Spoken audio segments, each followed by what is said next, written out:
Anybody remembers what I taught in the last class?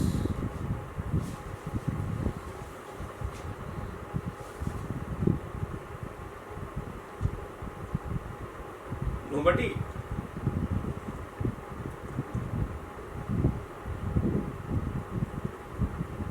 I was teaching suicide, and we had discussed two types of suicide primarily.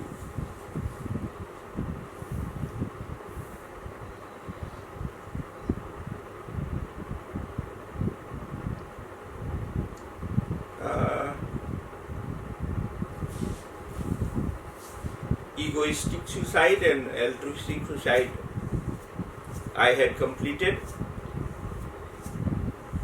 and then we discussed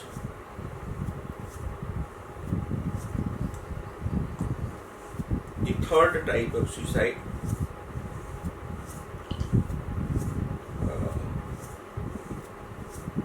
just to summarize the old argument.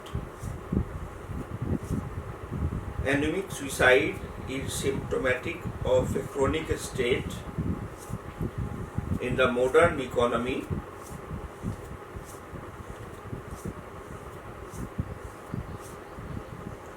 Anemic suicide rate is higher in the modern industrial, urban, democratic, liberal societies than other kinds of societies.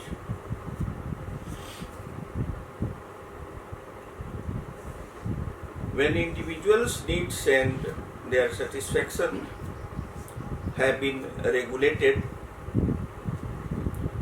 by society, the individual becomes the embodiment of the collective conscience by learning the common beliefs and practices through institutionalized socialization process from birth to death. This is what we had primarily discussed.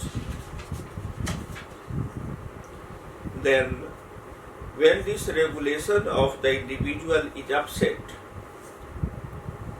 conditions for anemic suicide rate tend toward a maximum.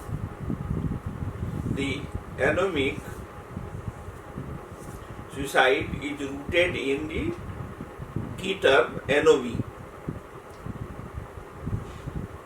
which means lawlessness or breakdown of the moral consensus. And this breakdown of the moral consensus may lead to unprecedented pathological, social, political, economic or military situations. For example, what is happening in our neighboring country Burma or Myanmar is an example of breakdown of law and order. And although anemic suicide is not being reported, but it is situations like this which lead to a higher rate of anemic suicide in any society. For example, sudden wealth may be gained by a particular individual through pathological or anemic means due to legal or moral ambivalence prevalent in that society. For example, during Corona lockdown in many countries of Europe, United States, and also countries like ours in Asia, there are many deaths which are being reported as COVID deaths, and I'm not talking about any one country, I'm talking in general about the ongoing corona pandemic. Now, what is pandemic? It is a combination of two factors, epidemic and panic. What is epidemic? COVID symptoms anywhere in the world, both in the first phase as well as in the second phase, are not something unprecedented. The world has seen many epidemics earlier, including the plague of early 20th century. It started during the First World War and continued until the end of the First World War, also overlapped with the new formations after the First World War. What happens during such situation is that at one side there is epidemic, whether it is plague or influenza or malaria. Then there was also something called AIDS. And then now it is corona. Corona is some sort of influenza which is caused by virus. But why it is called pandemic? Because this epidemic called corona fever, or as they say COVID-19, it is not only epidemic disease or illness, but it is conjoined with another phenomenon called panic. Therefore, more people are dying because of their earlier diseases, but there is a panic regarding corona, a psychological fear, intolerable psychological fear, and this fear is taking lots of lives, and all lives which are being lost are recorded as corona deaths. Now, this is very difficult to rely on any data regarding corona pandemic. And why Durkheim was writing this book? Because he had relied on earlier data of moral ambivalence of 18th century, 19th century, and he tried to present a general theory of moral cohesion. Now, as I said in the last class, and I am just revising it so that I can make a few new points on the foundation of the last lecture, and to make sense in the class, I am just repeating some of the arguments.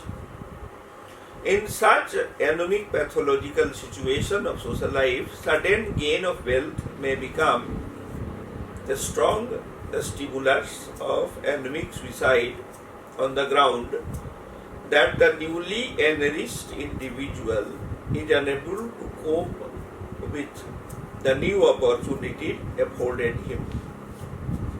And then, as you remember, I had discussed the case of farmer suicide in India, how poor farmers of North India do not commit so much suicide as farmers of the rich states of Maharashtra and Andhra Pradesh, or even Punjab or Haryana. Therefore, the theory which Durkheim propounded makes sense, that in most societies, if not all, people are much more comfortable with misery, poverty,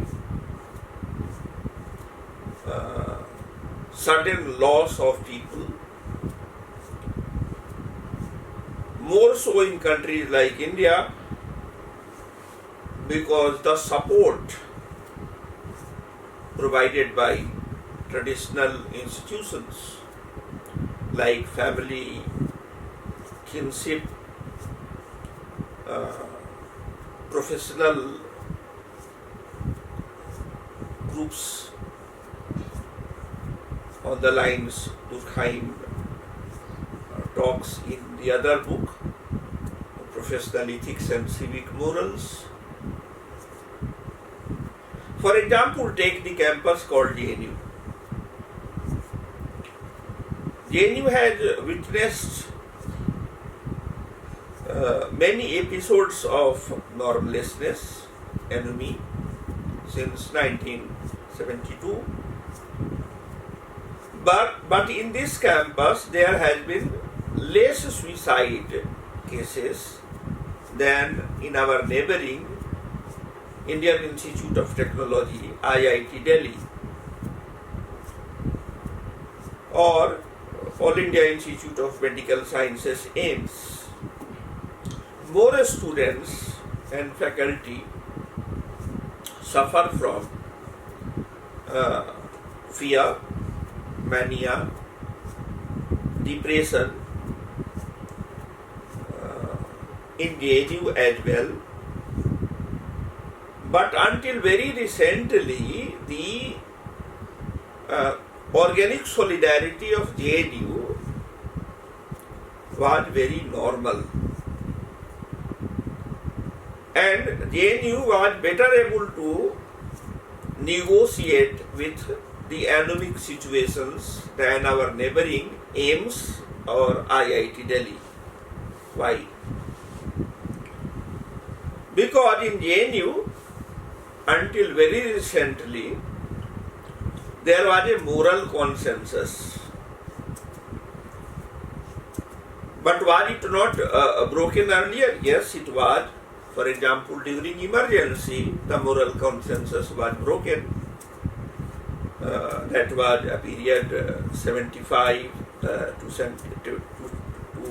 76, primarily 2 years. It started on 25th of June 1975 and ended at the end of 76. Then there was also normlessness in early 80s. In 1983, Indira Gandhi as the Chancellor, or rather visitor of JNU, had come, and there was chaos and normlessness and lawlessness.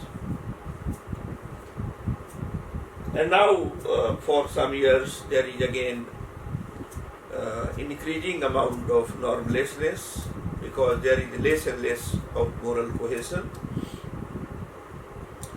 But in all the three episodes of normlessness or ennui in JNU campus, suicide rate was negligible.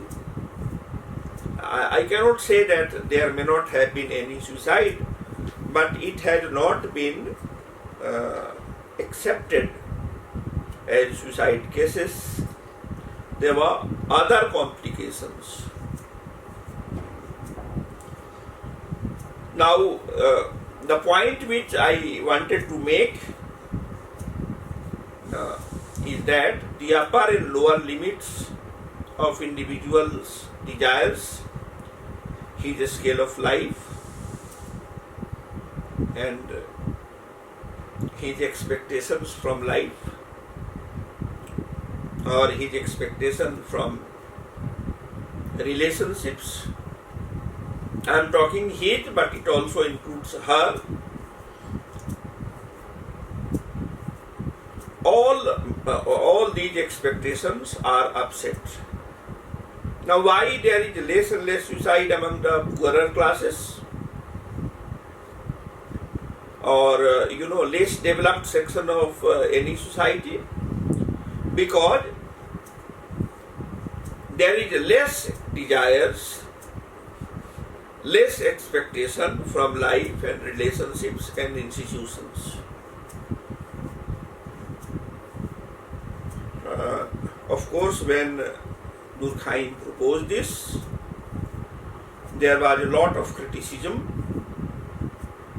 but people just accused him. There was no solid data to support the criticism of Durkheim, because it was going against the 18th century European Enlightenment, which said that material growth and material prosperity necessarily leads to more happiness, more meaningfulness of life and society. Durkheim was saying that meaninglessness or happiness both are more related with the moral cohesion or moral incohesion than with the case of material wealth or material prosperity on the one hand and material poverty on the other. Durkheim is trying to say that when people decide to take their life voluntarily by committing suicide, it is less related with their economic standing in the class system or even the caste system or the status groups than it is with the moral cohesion found in that society. I think there have been criticisms, and these criticisms look logical at the surface level, but when you inquire the details from the data, huge data, you are bound to agree with Durkheim that although a particular school of sociologists, both Marxist and neoliberal, emphasize that the real growth or the real development of society takes place in terms of material, acquisition of gadgets and comfort, but actually the happiness and the success and the contentment of life or the meaning of life is much more dependent on the non-material aspects of society. And even Karl Marx does not disagree with this. In case you read his writings, whether it is the Communist Manifesto or even Capital 3 volumes, he is trying to provide a materialist interpretation of history, and he is not trying to promote materialism in society. We will take it up once we come to the substantive theory of Marx. At the moment, it is suffice to say that the Durkheimian theory of suicide, including the anemic suicide doesn't contradict the canons of Durkheimian sociology. Both are complementary and not contradictory. The real contrast we find is between Karl Marx and Max Weber, and Max Weber and Jombart, and also between Max Weber and Wilfred Pareto. On the whole, all of them, including Karl Marx, they believed in a just society. They believed in the theory of justice, and they all believed in some sort of democracy. But how social justice can be achieved in a satisfactory manner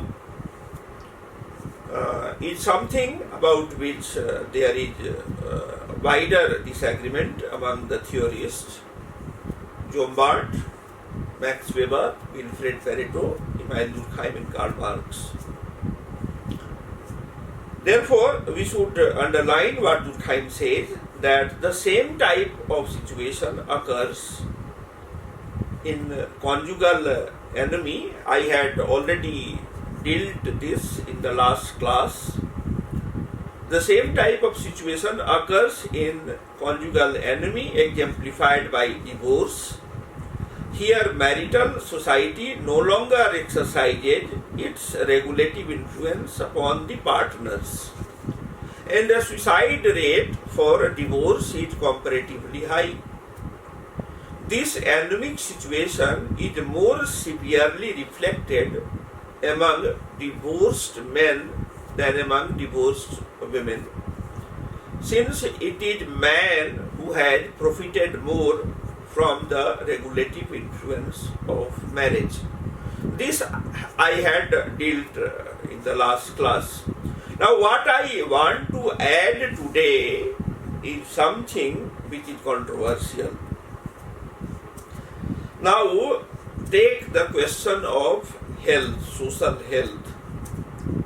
Now here you will find that almost in every society, even today, there is a huge gender discrimination, both at the level of social practice as well as at the level of social thought. For example, human body is a very important area of study in contemporary sociology since the time of Emile Durkheim.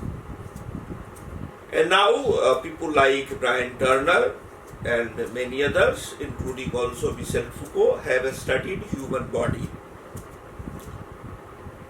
But since both are male, Emile Durkheim and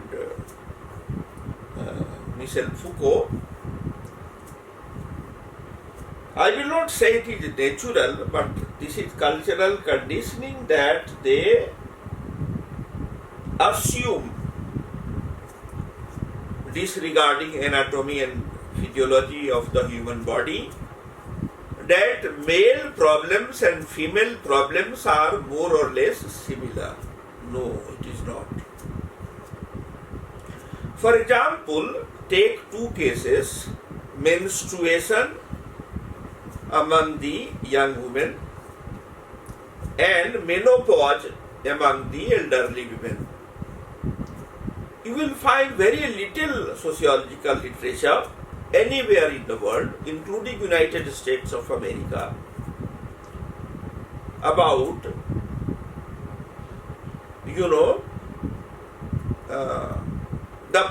the problems of a young woman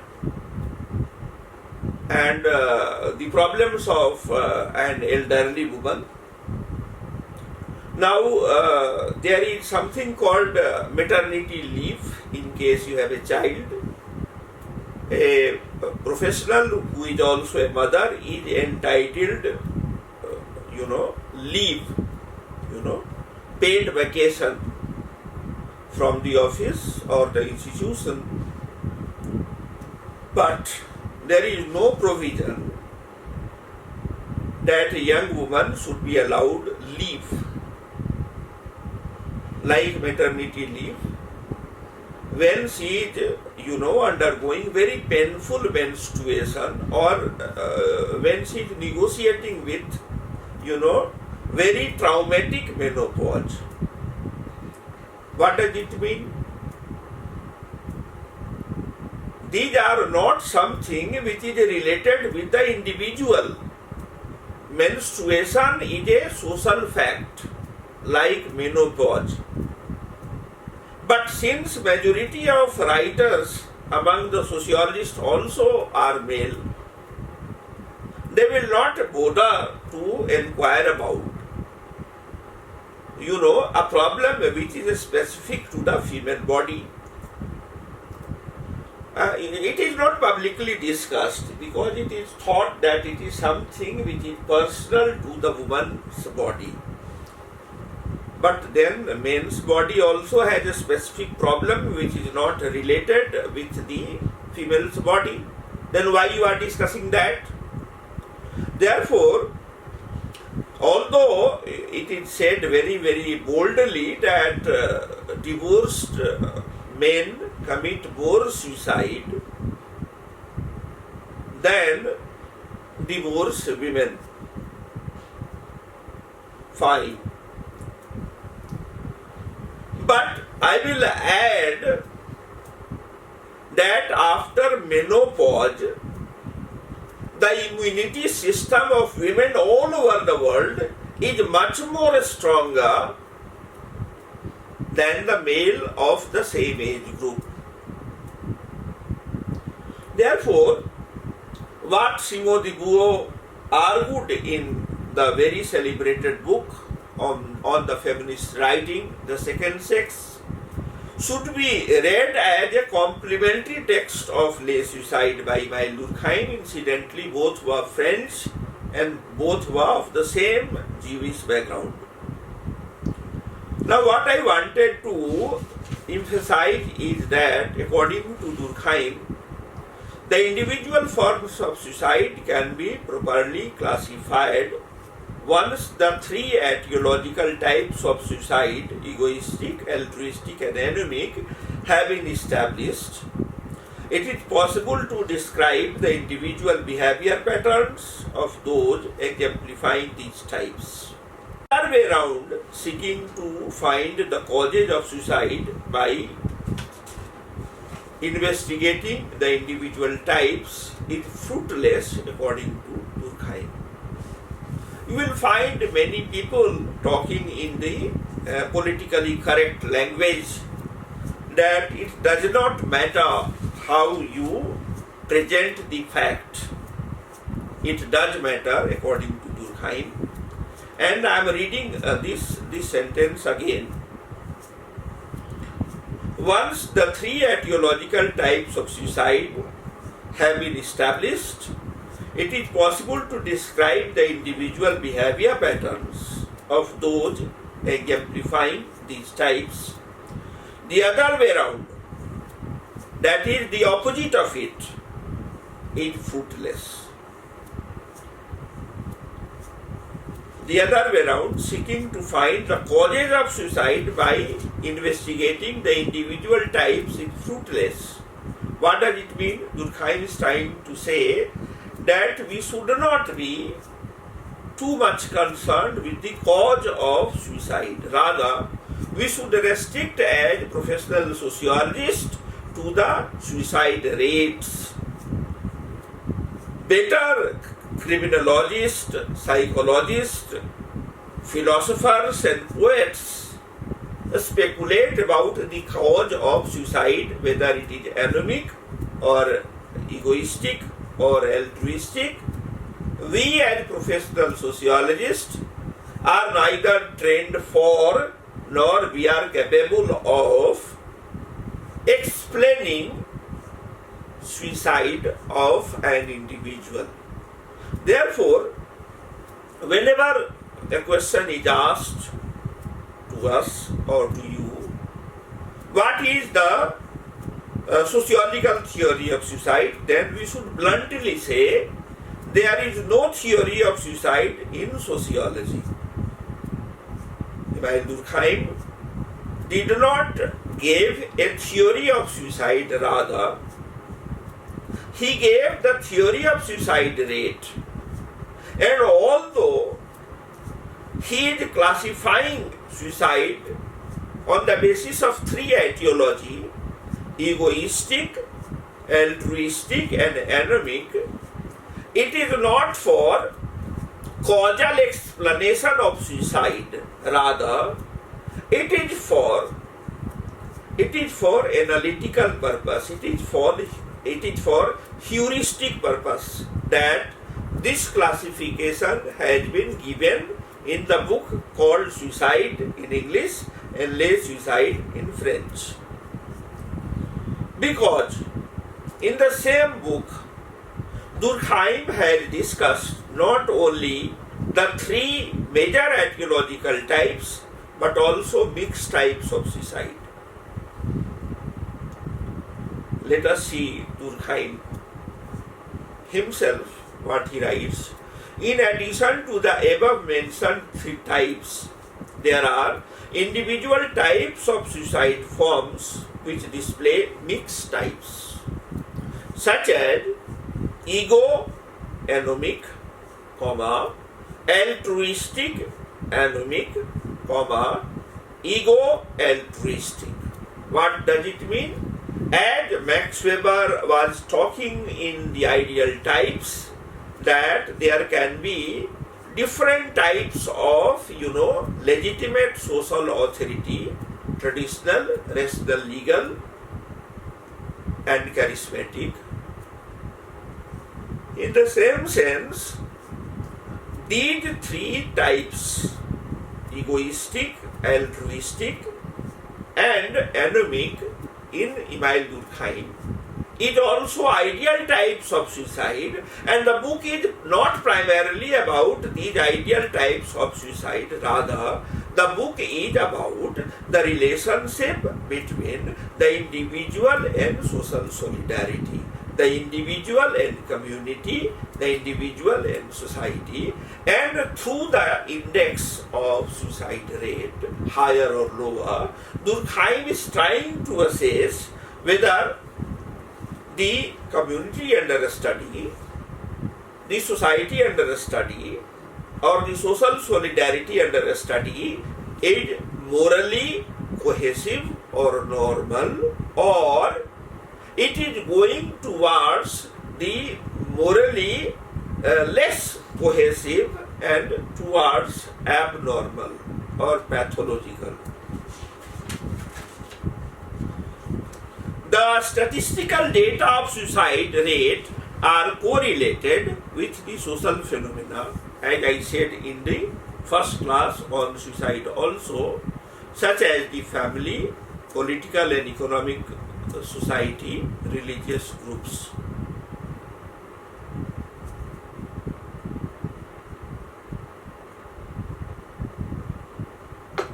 This correlation indicates decisively that each society has a collective inclination towards suicide.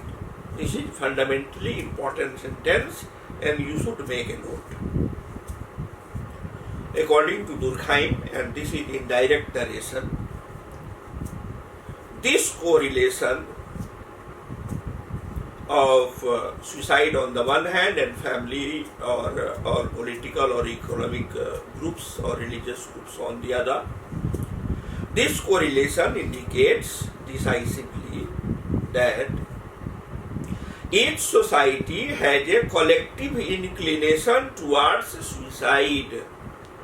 A rate of self-homicide which is fairly constant for each society so long as the basic conditions of its existence remain the same.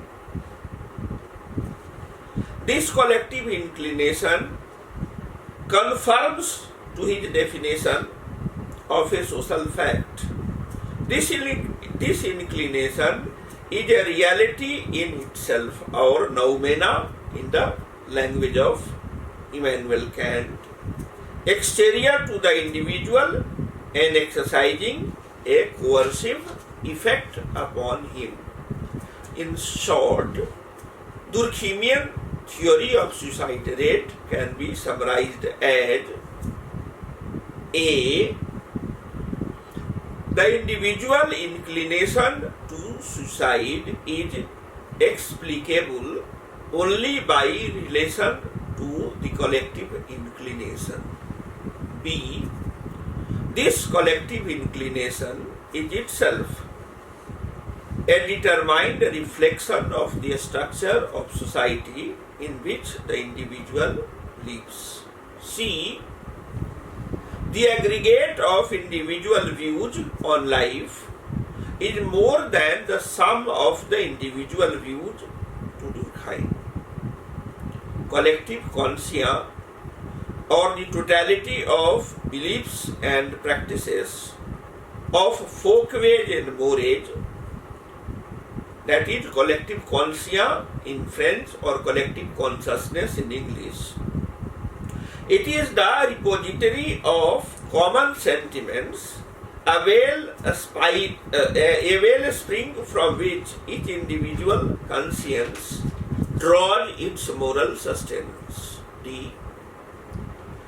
In Catholicism or the Catholic moral community, these common sentiments rigorously guide the individual and condemn the taking of one's own life. Therefore, the suicide rate among the Catholics is fairly low. In contrast, that is E, point E, in contrast, among the Protestant groups, these common sentiments lay great stress on individualism or individuation, innovation and free thought. The hold over the individual of society or the moral community slackens. He is tenaciously bound to society and can the more easily be led to suicide. F. In less developed or traditional societies, the collective conscience holds individual life of little value, and self-immolation through suicide is a reflection of the society at work in the individual. G. In higher, that is developed modern industrial societies, where sudden crises upset the adjustment to which the individual had become habituated through the common sentiments and beliefs,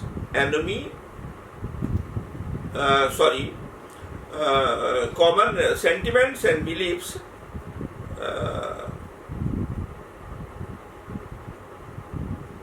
enemy appears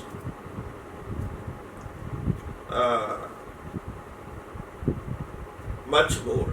That is, the suicide rate, anemic suicide rate is much more in higher developed modern industrial society, because they promote three things: individuation, innovation and freedom. Now the next point, suicide like crime is a normal social fact according to Durkheim at a certain percentage.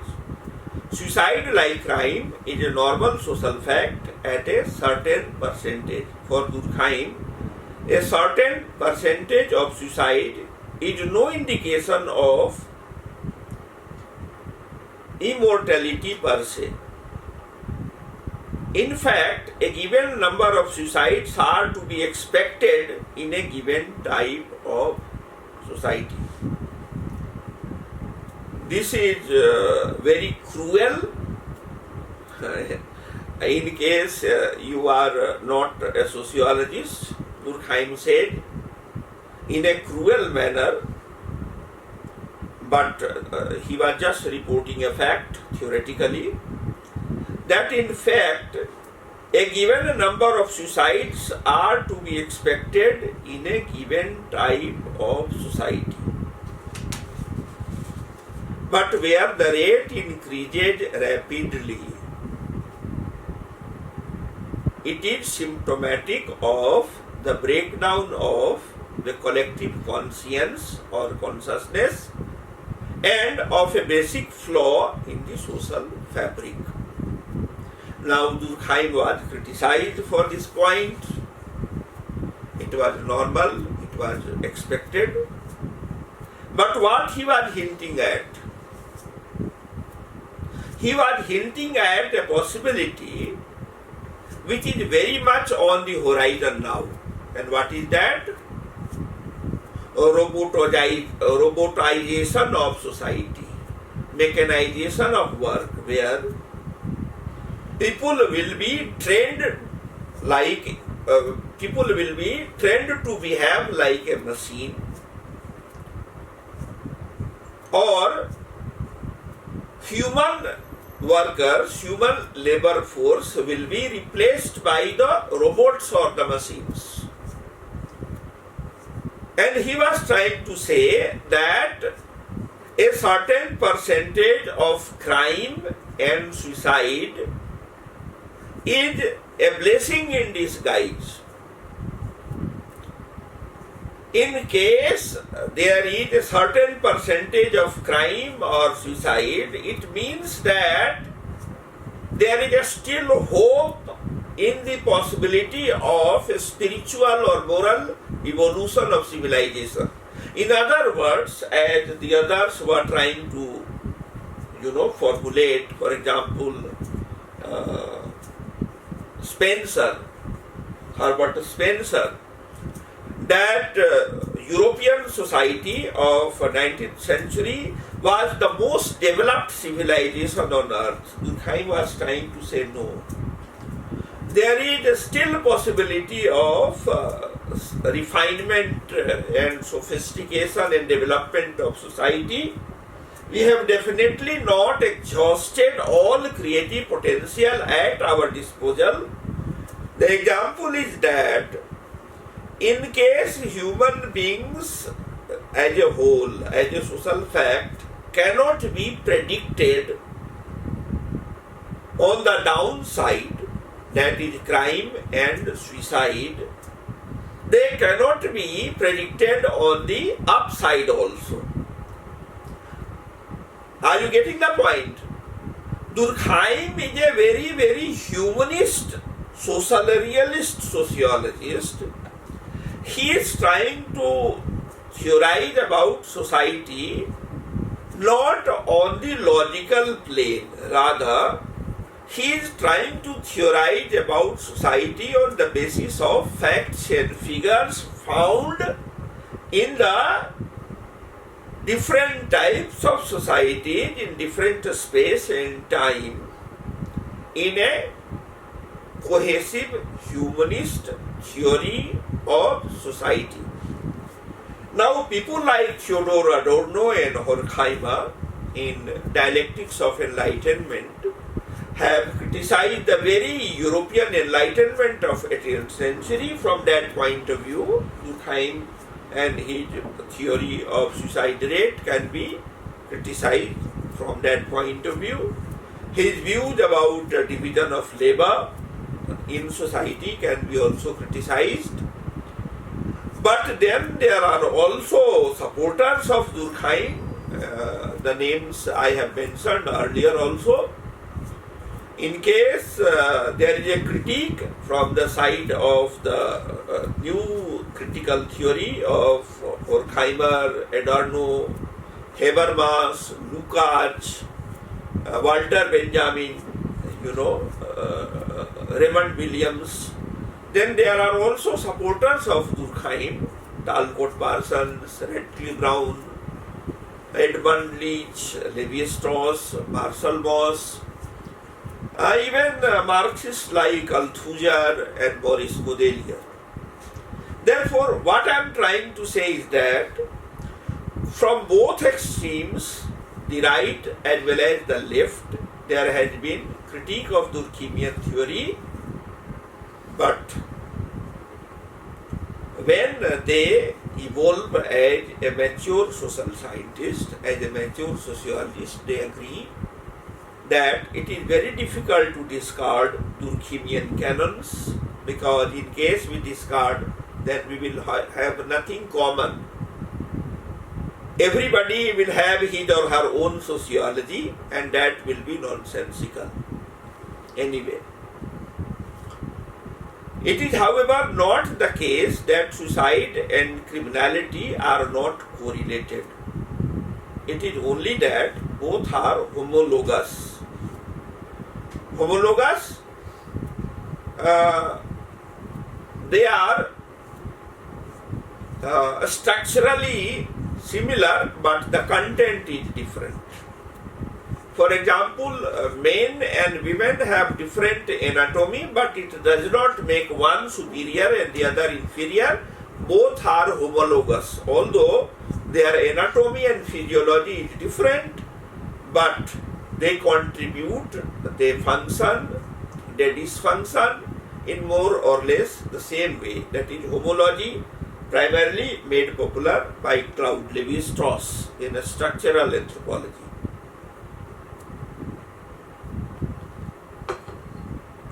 When excessive, that is, when suicide and crime both are excessive, both may indicate that the social structure is not operating normally. Suicide rate was found increasing rapidly through the 19th century. According to Durkheim, this rise in suicide rate cannot be held in its upward curve by education, exhortation, or repression. For Durkheim, all ameliorative measures must go to the question of social structure. In other words, Durkheim is saying that although suicide rate and crime rate both were increasing throughout 19th century upwardly, but people were trying to either repress it through the police or the army, or they were trying to, repress it through religion. Durkheim said this is not going to work because both are trying to hit at the individual and not at the social structure. In other words, unless and until social structure is ameliorated of its inherent discriminatory practices, an egalitarian society is not possible. Last, for today, egoistic suicide can be reduced by reintegrating the individual into group life, giving him a strong allegiances through a strengthened collective conscience or consciousness.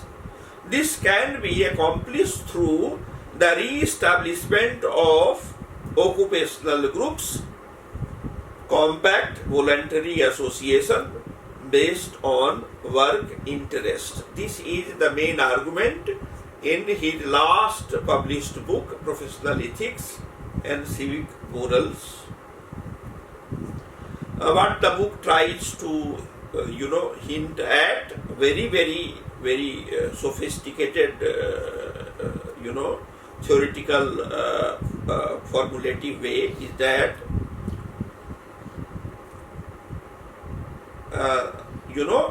egoistic suicide, or the person who is suffering from ego consciousness, what is egoistic? That the person as a member of society is led or forced to consider himself, autonomous or semi-autonomous, and he starts disregarding the neighborhood, the society, the community, the state of the market. This is a condition in the Marxist language of alienation. Durkheim said that this can be remedied, this can be reformed primarily by strengthening collective consciousness. This cannot be accomplished through the re-establishment penal law. This can be accomplished through the re-establishment of occupational groups, compact voluntary association based on work interests. The occupational group will also serve to limit the number of anemic suicides. Thus, suicide for Durkheim shows up the deep crisis in modern society. Indirectly, his book Suicide is an extension of the arguments he made in the division of labor in society and the rules of sociological method. Under the light of peer suggestions and criticism, lay suicide became the most substantive theory. Lay suicide became a book which had the most substantive theory of modern society, and it inspired Durkheim to revise his text of 1893 about the division of labor in society in 1902. It also led him to develop his arguments about professional ethics and civic morals. Indirectly, lay suicide of Durkheim made Max Weber's book on Protestant ethic and the spirit of capitalism some sort of ideological propaganda, and gave academic weight to Jombard's thesis on Jews and capitalism, as well as Marx's thesis in Capital Volume 1. At a third level, Durkheim presented a new dimension of alienated man in industrial societies and urban metropolitan settlements in industrial cities of Western Europe. Since he died in 1917 itself, he could not comment on socialist experiment in Russia or Soviet Union.